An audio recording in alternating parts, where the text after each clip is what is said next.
I was just rambling. I feel very old when it comes to modern technology. Well, we all have our things.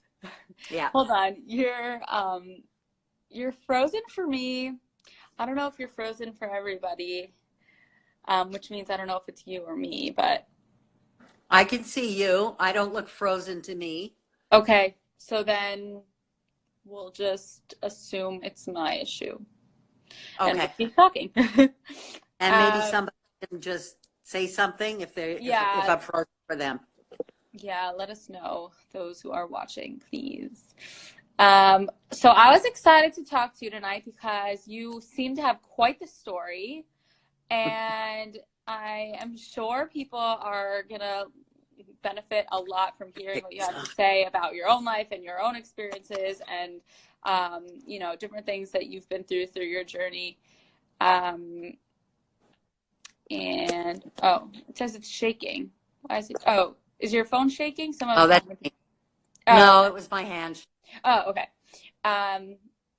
Anyway, so if you could just start by sharing a little bit about your background, and then I was hoping to hear, I mean, we posted about maybe we could get to hear about your some of your struggles that you went through and how you dealt with them, and your unique way of coping and handling with the things that life has brought you.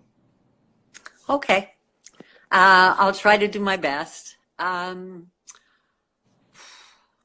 My background is I grew up in a French Catholic boarding school. I was the only English Jew. Every kid wants a sense of belonging. My life started with sexual abuse and being rented out, and just kind of went into, I was a survivor of human trafficking from childhood right into my adult years, with a couple of breaks. And as a result of that came addiction, mental health issues like complex post-traumatic stress, borderline personality, dissociative disorder, bipolar, depression, anxiety, and what's the other one? Panic disorders.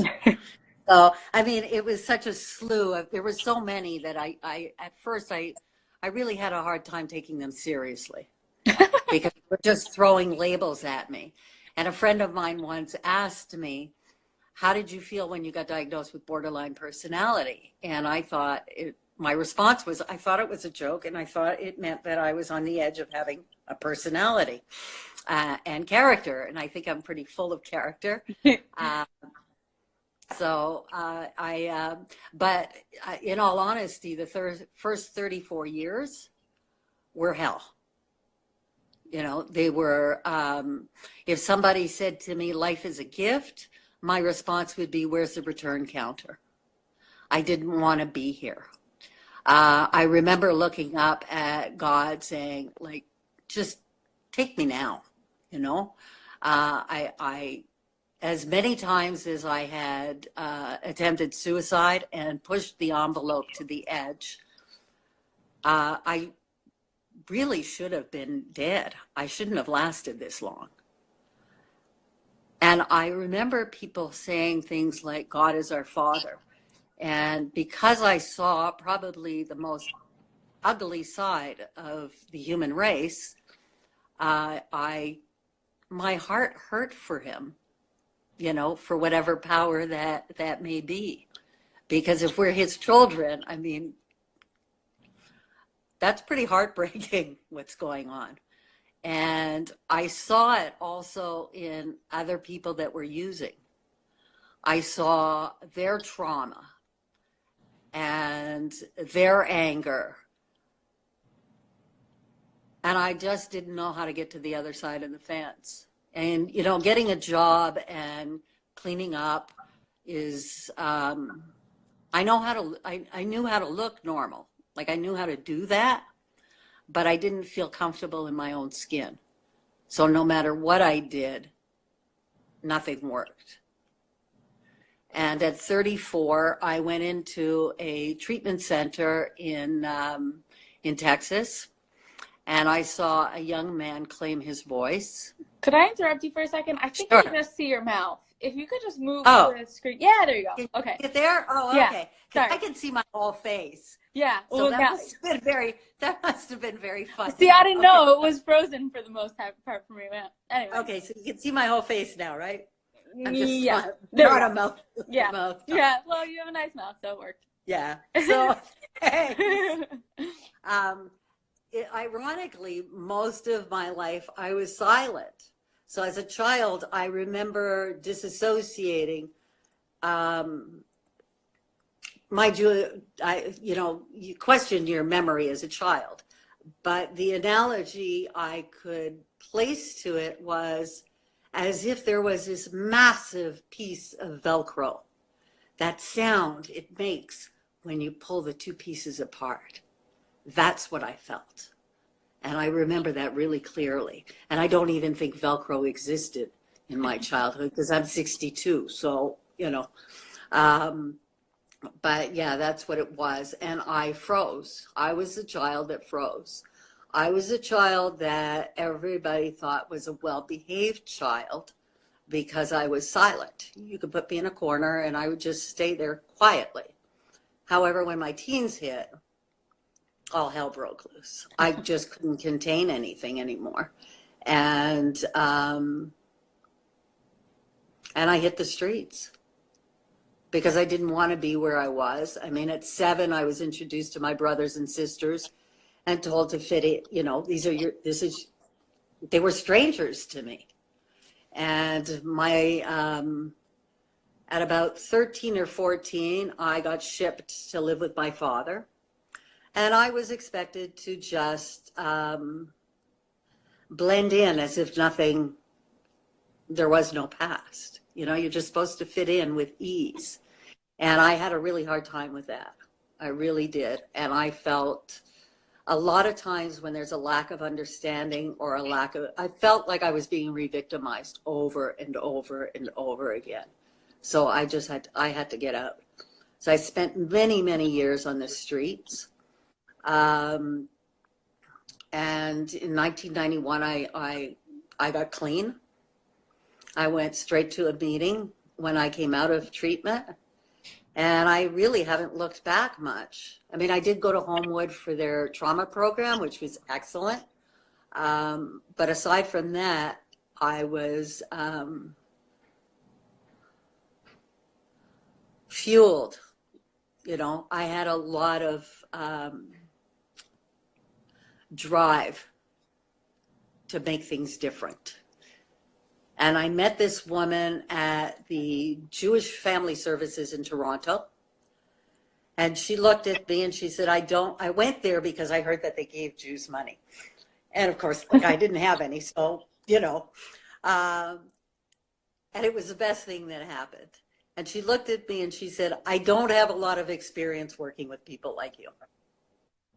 And still being a smart ass and not having really myself together, I decided that I was going to show up late on my next appointment so she could learn what it's like to work with somebody like me. To which she made me sit in the hallway for the same amount of time that I was late. And at that point, our relationship was solidified. And I worked with her for 4 years, and she walked by my side. And one of the things I remember her saying was that, when you first came in, you talked about your life as if it was somebody else's. I was so removed from my own reality. I was so numb. And at about 4 years in, I saw a little girl, and it hit me. It was, I had finally internalized that I was that size. And I went back into work and I called, and she just happened to have a cancellation. So I had 2 appointments that week. And I went in and I wept, and she put her arms around me and she said, remember what this feels like, because I'm not always going to be there to hug you. I'm not always going to be there to hold you. you have to do your own grown-up now. You have to learn about self-parenting. And I did a lot of inner child work. And at one point, I took a workshop in Toronto, called Solo Theater. And I ended up writing a show called Borderline Me. And Yeah, I won the I wanted to hear about that because I saw on your page that about your show, and I thought it would be interesting to talk about. I've been performing it for 5 years now, so it's really, it's a half hour, 40-minute show, depending on my breathing. And it's just an overview of my life. And one of the things that I wanted to learn how to do when I took the workshop was, how do I bridge the past to the present? And that's what I learned. And how we bridged it was the birth of my daughter. That's what bridged it. So the show is in honor of Ronnie Yeager, who was the counselor at the JCC. And it deals, like, I don't go into detail about the human trafficking. I don't go into detail about the violence. I'm not really looking for the shock of value, though my book does have a lot of detail. But it's an overview. And the fact that I survived and I gave birth, and my daughter deserves a parent who's emotionally present. And I wanted to be an emotionally present human being, regardless of, the triggers that come along the way. So yeah, it's been good. Life is good now. I think the most amazing thing is that I've actually seen both sides of the coin. Like, you can't get any darker. I mean, you can. I mean, you could look at, Holocaust survivors. There's a lot of there's other people that have gone through similar as to what I've gone through, but it's pretty dark. And I think where I was, I guess, at a disadvantage or an advantage, and I'm not sure, and it depends on which day you ask me. It started so young for me. It was around the time you potty train a child, I was already sexually abused. Wow. So I just, I had to start from scratch as an adult. Yeah. That's tough. You had a couple comments just saying how you're a hero. I just thought I'd read them. I don't know if you saw, but Coach Moish says you're an extraordinary hero on absolutely every level. Wow. And Laura Lane, I don't know how to pronounce it. Maybe you know her. Laura Ann said, "Hero, you have been through hell and survived, and you share to help others." So, which brings up the sharing part of it. I mean, when you do share, do you find it benefit to you? Do you share as part of your healing or to help others? I mean, what's that like? I think that yes, I do share. I don't really relive it each time. Mind you, the book, I know, if it's okay, I'll talk a little bit about the book after. But I share it because it touches other human beings.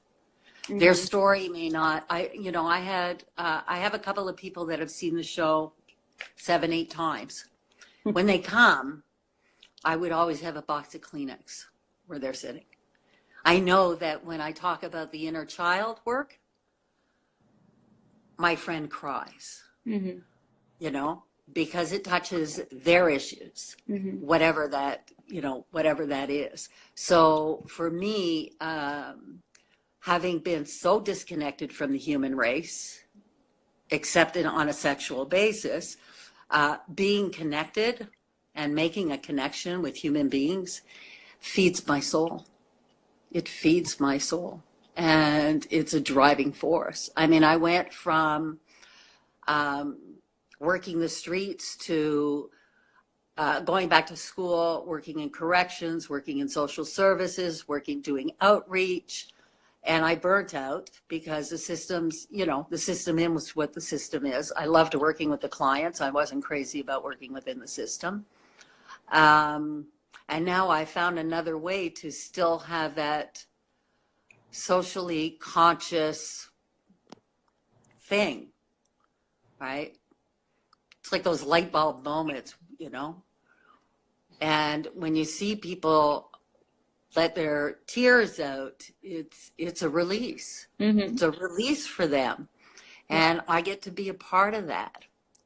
Yeah. I'm like I'm the catalyst. Yeah. Right. So it's kind of cool, because you can be a catalyst for awful things, or you can be a catalyst for other people's pain to be released, and I can hold them. And the last show was at the Staircase Theater, one of my favorite places, and it was a sold out show, and there's a Q&A at the end of my show, and people were hugging each other that didn't know each other. People were sharing without turning it into a therapy session. And I don't think I would have done a Q&A if I hadn't had the training as a facilitator, right? So, but since I have, it was magic. It was magic, to get messages of like how enlightened they felt, how much more understanding, how it triggered their own stuff. And people tend to avoid triggers, and you can only avoid them for so long.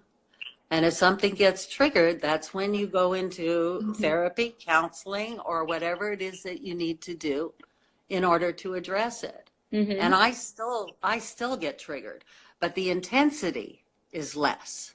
Mm-hmm. So what triggers me will not knock me out for 2 days as it did in the past, but it may stop me in my tracks for a few minutes. Mm-hmm. Right? And then I reach into my toolbox and pull out whatever I need to pull out, as best as I can. So. Yeah, you sound like you've had a lot of work that you're able to just throw these terms out like toolbox and. Part of it is social. There's a disadvantage also of having studied to be, to practice counseling, because then whenever I sit in front of a counselor, I'm almost wearing two hats. Yeah. So it's got its advantages and disadvantages. Yeah, it's unique. But when I wrote sorry, go ahead. Yeah, no, sure. You can keep going. I'll address the comments when you at a break in what you're saying. When I wrote the book, I knew that I was a survivor of human trafficking. However, I didn't realize how young I was until I started writing this book. And I'm not sure it was healing for me. I think I opened Pandora's box. Okay. I think I stood back and went, oh my God, you're crazy. Like, what were you thinking? But at the same time, so many people had asked me, we want to hear your story. Yeah. So I wanted to write a book. If I hadn't written it, I would have felt like I wussed out. Mm. Having written it, now it's done, and I'm doing it in a 2-part. So the first part is a lot of what was. The second part, there's a little bit of what is now in that book, but the second book will be all about what is now, because I have found sense of humor. I've learned to drive my emotions as opposed to my emotions driving me. And they drove me into a brick wall. So, The name of the book. The name of the book is Borderline Me, Beyond the Edge. And there is a book launch August 30th at the Staircase Theater, 7:00 for drinks, coffee, food. Where is that? It's 27 Dundurn North. In It's a what wonderful little theater. what city? Where are you from? What city? Hamilton. It's Hamilton. Hamilton. Doo. Uh, I'm very proud. I'm super nervous about my siblings reading this, but it is what it is. yeah. Right. Well, that's exciting. Yeah. Okay. I'll just get to these questions because I thought Okay. they had some good ones. What does the day in your life look like? I'm curious about that too. But he wrote, meaning, what is your ongoing support routines / system? I get up in the morning. I'm very lucky. I get tea delivered to my like next to my bed. So I have my tea, I take my time. I get up, I look outdoors. I've really slowed down, just even seeing the sun flooding through the window, because my room's in the basement. So seeing the sun flooding through the window. And I have a dream catcher that I made years ago, and the shadow of it is on the floor. I take the dog out. I like to cook. I do a lot of writing. I find cleaning zen if I don't have to. If I have to, I don't like it. I spend time with friends, and I'm on Facebook too much. Like when it's too humid out, because I have emphysema, so when it's too humid out, I can't go out. When it's cold in the winter, I can't go out. So right now I'm going a little stir crazy. But the days that are nice, I do go out.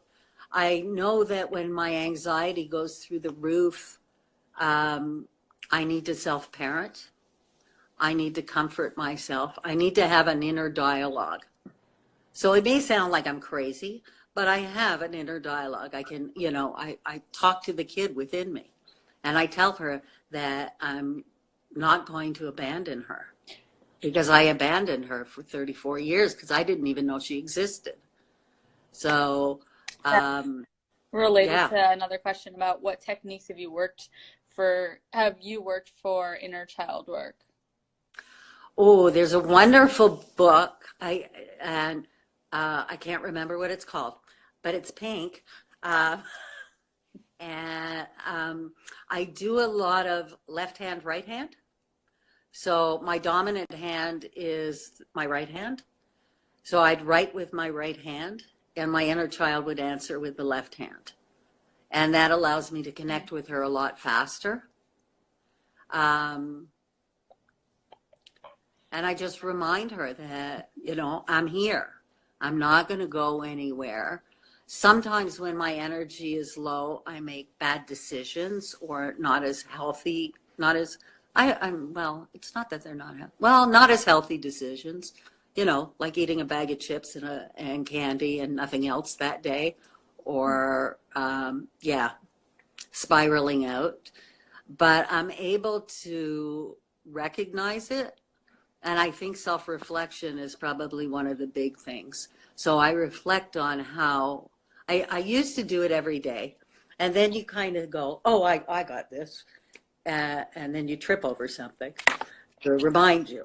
But I do a lot of self-reflecting, and I'm big on taking ownership on my own stuff, right? Because I think change happens when awareness is the first step, right? You become aware that something is triggering you, and then you have to take a step back and go, okay, I can either avoid it forever, but that's next to impossible. I mean, I had somebody ask me one time, because they didn't want to trigger me and they loved me to bits, what if I could write a list of what my triggers are. And I was like, oh, sweetie, it doesn't work that way. There is no list. The wind could blow sideways and it could trigger me. So, you pick up a smell and it can be triggering. Somebody looks at you wrong and you're just picking up on their energy, and that's triggering. So I recognize it. Most of the time I recognize it and I can go, oh, I know what that is. And I can go on. If I get caught in it, I start to spiral out. What happens when you spiral out? What does that mean? I get small. I get small and I get frightened and I withdraw. I've also learned that, and I do give myself permission to have mental health days. Mm-hmm. It really has, it's ironic how it's worked because of my age, for one, because of my breathing issues, another, those things have slowed me down. And wait, someone said okay. it's missing your face, so I don't know Okay. if you're frozen Can for you me. see it now? It's frozen for me, so I'm just gonna. Okay. Well, hopefully they can see it now. Yeah, there. I think it was, somebody says missing her face. Mm-hmm. Okay, this is my face. Oh, she like literally misses your face. Okay, I see. Like your friend. Okay, I gotta wave back. Okay, so I'm assuming my face is okay now. Yeah. Well, now your face is good to me, so then we're all. I think. What are your coping mechanisms? Oh, that went too fast. What are your coping mechanisms when you begin to see yourself spiral? Oh, I give myself permission to have a mental health day. I can stay in bed and do nothing that day and just watch things that are light. I love the nature stuff because it reminds me, especially the undersea, like deep in the ocean, because there's a whole, like that's happening every day, whether we're aware of it or not. And they're brilliant. I mean, you look at like colonies of ants, they all know their place, they all do. They don't have any depression or like, I don't think so. Maybe they want to be king. I don't know. But if I spend more than one day in bed, then I start to sink. So because I have spent, and I do spend more than one day in bed, as long as I have my computer and I'm writing, then, and not just sitting on Facebook, but writing stuff, I feel like I'm being productive. Mm-hmm. It's the lack of being productive. Yeah. So yeah, and you just sink and sink. It's like quicksand, right? And I get smaller. I can feel myself getting smaller and smaller. And I don't want to be that small anymore. I want to take up space. I want my voice to be loud. I want to, I want to take up space. I don't want to be that invisible person and that tiny little, that I don't want to be small. And it's not safe to be small out in the world. At home, you can do small, but out in the world, it's not safe. Right? Mm-hmm. Yeah. Someone said that, Coach Moich says he loves how you put it, become small. It says so much. Yeah. On another topic, again, same person asked, have you put effort into the relationships from your family? What worked and what didn't work? That's an interesting question. That is a great question. Wow,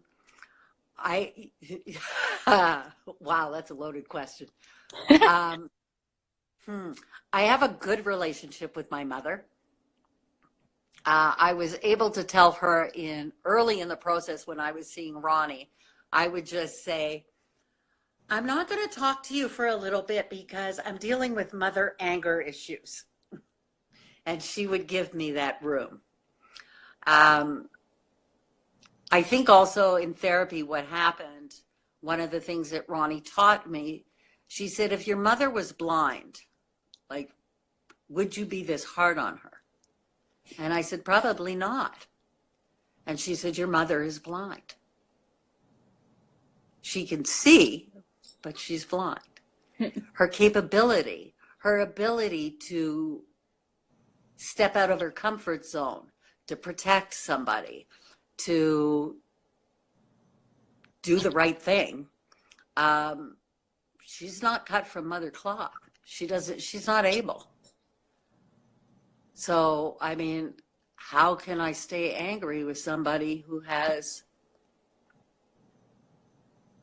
that inability? So now I don't necessarily turn to her for strength. I turn to her to share strength because she's not well now. And I remember her saying to me, she has always felt safe around me. And I said to her, I wish I could say the same. Sorry, but I wish I could say the same, but I love you anyway. But the truth is that,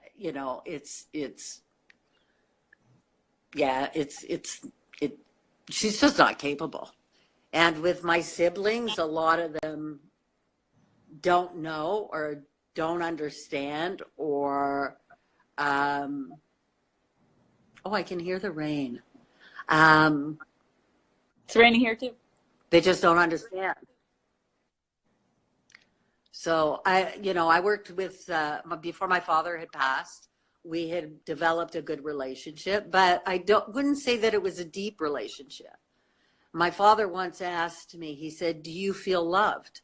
And I remember wanting to lie and say yes. And I didn't. I'm very proud of myself that I didn't. I said, I don't feel loved, but I know that I am. I just don't feel it. So,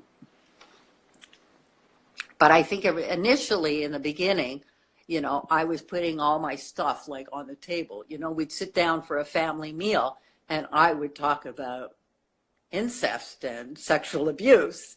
And at one point my father said, no child should be sexually abused. And I was like, I just had this silent scream. We're not talking about any child. We're talking about yours, So I think my parents were emotionally crippled. They were both emotionally crippled, So, and my siblings who I inherited through marriage, I love them all. They're all very different. I was close with one of my siblings until I spoke up for myself. And then the water got a little choppy. And I had to say, I'm not going to go back to being silent. And I learned that when you're spiraling out or when you're depressed, you have such minimal energy that you need to turn to somebody, if you're going to turn to somebody, that isn't going to drain the last energy that you have. So if you say to a sibling, I'm feeling suicidal, I'm feeling like the bottom is falling out, they worry, they get upset and worry, and then you have to reassure them, which takes energy. Mm-hmm. So what I figured was, oh, that's not where you turn to. You turn to somebody else. Mm-hmm. You do it differently because the world didn't change. Nothing changed in the world because I got clean, because I'm no longer out on the streets. Nothing changed except for my perception. And you can't ask other people to change just to accommodate you. Right. If you have somebody who's a klutz, you don't give them a crystal vase to carry some kitchen to the, because if they drop it, you're going to yell at them or be upset, but you knew they were a klutz. So, it's growing up time, and taking ownership time. So, yeah. This is so cool. I've never done this before. Yeah, isn't it fun? Yeah, I like it. I like it. I like trying new things. Yeah. Well, so someone said, this is gold, your work. Words Oh, here, your words need to be on billboards. That's very nice. Oh, wow. What a compliment. And we ran out of questions that people were asking. Let's see, I didn't really have any other questions that Well, okay. No, what were you I gonna mean, say? I could say the book is Yes. available on Amazon internationally, US, and Canada. But if you get in touch with me personally, because they take a big chunk out of it, and this was not cheap to do, I'd be happy to mail you a book. Okay, great. Somebody said something about Yeah. Do you want to read it? you just asking because you said you went to boarding school, and I saw embrace it, but I don't know what the rest of the Oh, question here. was. Yeah. Can you talk about what role Judaism had? At what point did you embrace it? Just asked it because you said you went to that boarding school. Oh, I absolutely love it. I didn't know anything about it. When I was little, I don't know if they were grown-ups. I was born in Cornwall, and I remember I remember stones being thrown at me and I'm being called a dirty Jew. Now, we left Cornwall when I was 3.5, so pretty young. So Mhm. as far as I knew, that being a Jew was dirty, was wrong, was bad. So I avoided it, and going to French Catholic boarding school didn't really help because, with my last name, you can tell it's a Jewish last name. So when my daughter, my sister's Lubavitch, so I started to learn a little bit from her. But when my daughter was born, I would take her. I lived in Kensington Market, right around the corner from the Minsk. So we would go there for breakfast on regular mornings. I would take her for the high holidays. And then she was 3 years old, and it was the Holocaust where all the movies are, like where they do all the movies, Education Week.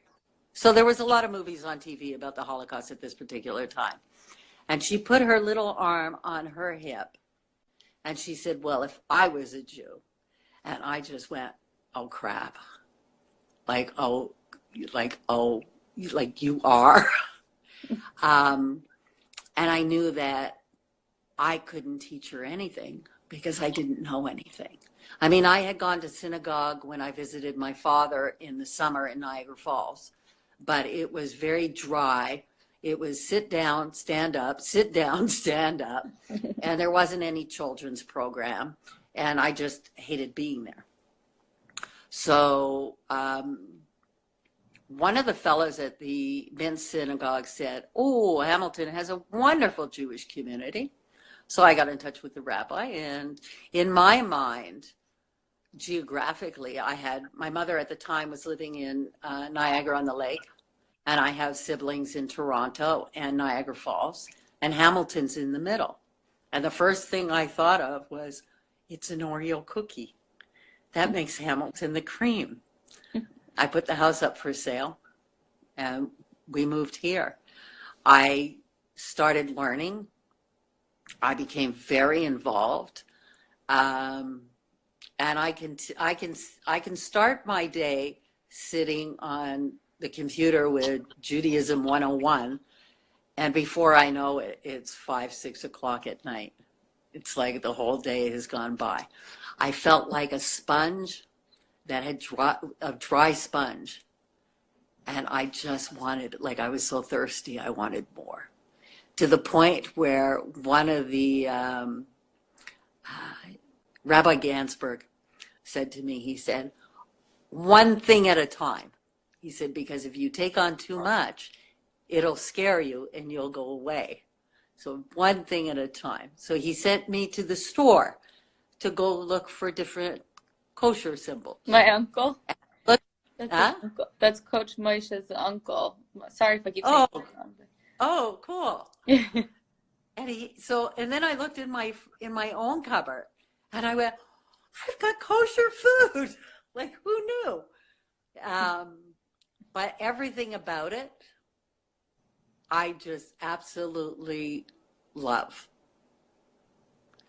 And I am proud to be Jewish. My daughter has Jewish pride. Um, and it means a lot to me. We are a resilient people, you know, and inquisitive and thought provoking and all the things that I really, and analytical and all the things that I really love and admire. So, yeah, Okay. yeah. There's another question that's unrelated to that, but Okay. well, we can just jump to it. So, if you're willing, can you tell us Mm-hmm. what prompted you to begin your recovery journey? Um, Back in the 90s, the government, in their infinite wisdom, and I mean that sarcastically, gave people on the streets money to headhunt addicts to send them to the United States. Because I don't know, we don't have any treatment centers here. That's how I ended up in Texas. So it was mid-October when the process started. Wait, so And I, someone found you on the street okay, and sent you? yeah, you know, Cool. people do outreach work and they, you Right. know, but they were headhunters, so they got money, right? The more people they sent to the States, and you went and you met and they, you know, helped you with your passport and all the rest. Like I didn't really have to do anything except say, I'm willing. And it's not that I wanted to become drug free, because I didn't know what that would even feel like. But winter was approaching, and I had done a couple of winters without a home. And 33 days going to Texas. I've never been to Texas. So it was kind of like, why not? I'll go to Texas. And things started to change for me there. It really started to change for me there. And it was the people that there was a ton of Canadians there. I mean, there was one guy, younger guy, who knew he belonged to like some white supremacist group or something. And they used to beat up elders in Regent Park. So you've got the one who had done the beating and the one who had received it in the same treatment center at the Oh, same God. time, you know, and he had to own that. And, you know, I remember talking to him about it. And then there was this one young boy who he had been, I think, 6 treatment centers. He was 18. Mm. And his counselor had given him the challenge of interrupting and saying something at each group. Now, when he spoke up, he always had something, he rarely spoke. So when he did speak the odd time, it was of substance. Like it wasn't fluffy. Mm-hmm. So he had this assignment, and I wanted to be like Moses. We're in the group. I wanted to tell everybody, be quiet. Okay, it's your turn, right? But I couldn't do that because it's his job, not mine. And what hooked me was actually my ego. If a boy can do it, because I do have my biases, and he's 18 and I'm 34, if he can do it, yeah, Mm-hmm. I can. Then we went into a group and we did this experiential release. And of course, when they asked, would anybody volunteer, my arm went up and I was beating this pillow and screaming. And the facilitator stopped me at one point, and I said, I can't do any more. And he said, if you don't release it, you will relapse. And I just let it rip. And it felt like a pressure cooker. But I had, you know, when the pressure cooker releases some of the steam, I had released some of it. But I was aware of just how thick of what I was carrying, and that it was all encompassing. But the release was so sweet. It was bittersweet. And I was hooked. I was hooked on recovery from those incidents. So it was really, really special. I'm going to grab my tea now. From the morning. Mm-hmm. At least I don't have 6 tea bags in there. Oh. But yeah, it's been a great, great journey. And I'm almost at the halfway point. I mean, I look at the first 34 years. I'm 62 now. I got a couple more years, and I could say half there, half here. Mm-hmm. Right. So you felt like it was really black and white, like once you put things in the past, you could totally focus on the future, or is it more of like a roller? No, there's a whole bunch of gray. I mean, the past, flashbacks and triggers, they come all the time. They do come all the time, but they're more manageable. Mm-hmm. They don't come as, like, I'm not as flooded as I used to be because I'm not as frightened as I used to be. Mm-hmm. My mother was Is this like dissociative identity disorder? Yeah.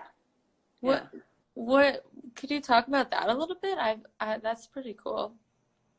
I think that, I think that it happens as a result of trauma. And it's not like you go, oh, I need to disassociate from this. It's not like that. I just disassociated. Sometimes it's not good though, because when emotions are really intense, and and I don't mean emotions of joy and that kind of thing. I mean the other ones. If it gets too intense for me, I disassociate. It's almost like you remove yourself from yourself.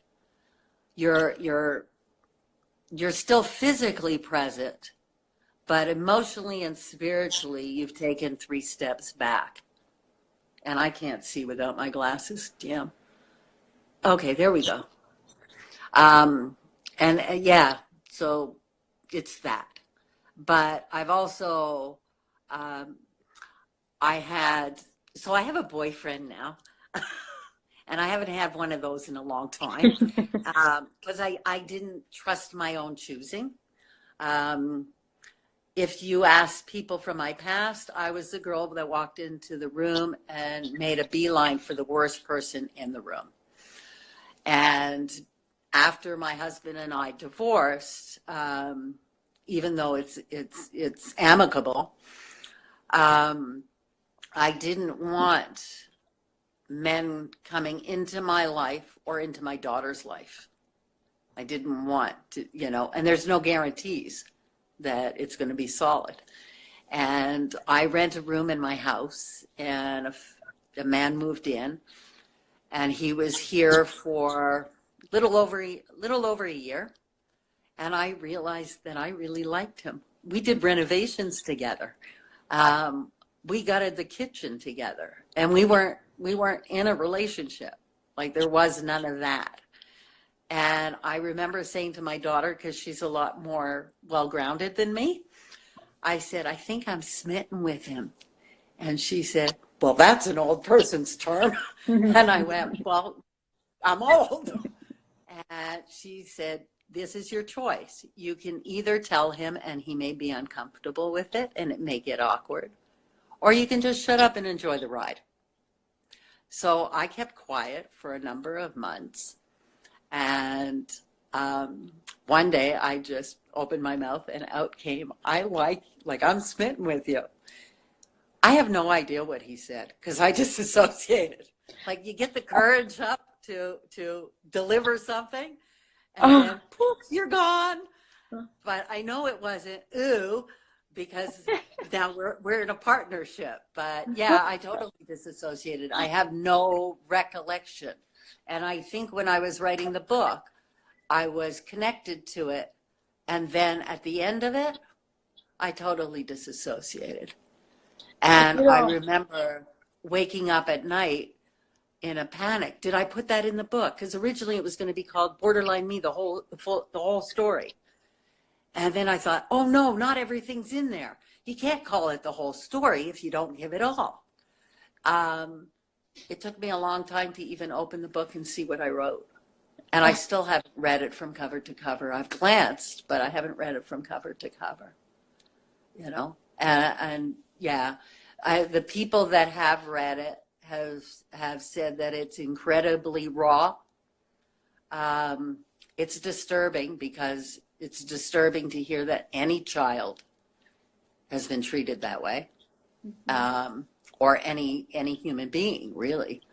And I think because they knew me and they're my friends, it was harder for them. And they said it was gripping. And you need a box of Kleenex. But the bottom line is I survived it. I mean, we survive it. And I think some of my role models are people who have gone through, let's say, the Holocaust and come out the other end and made a difference in their community. And granted, they have all kinds of their own issues that, you know, that are usually more private. But if they can, you know, they are my inspiration. Okay, so yeah, thank you. So our time is going to cut off in a couple minutes. So do you have any message you want to leave the people who are watching or will watch? Anything you want to leave them off with? Never underestimate somebody's ability to shine, including your own. And we all heal at our own pace. That's pretty much it, you know. Yeah. Okay. All right. This is awesome. Thank you so much. Thanks for coming on. It was nice. You have a beautiful smile. Thank you. You're welcome. That makes me smile more. So what do I do now? I'll just end it and it will turn off for you. Okay. And Thank you so much. We'll share it for the next 24 hours and then it goes up on our YouTube page. So you can share Okay, great. Wonderful. Thank you so much. All right. Well, last time was beautiful. I love how you have that right on top of your head. All righty. Take care, everybody. Have a good night. All right. All right. Bye. Bye.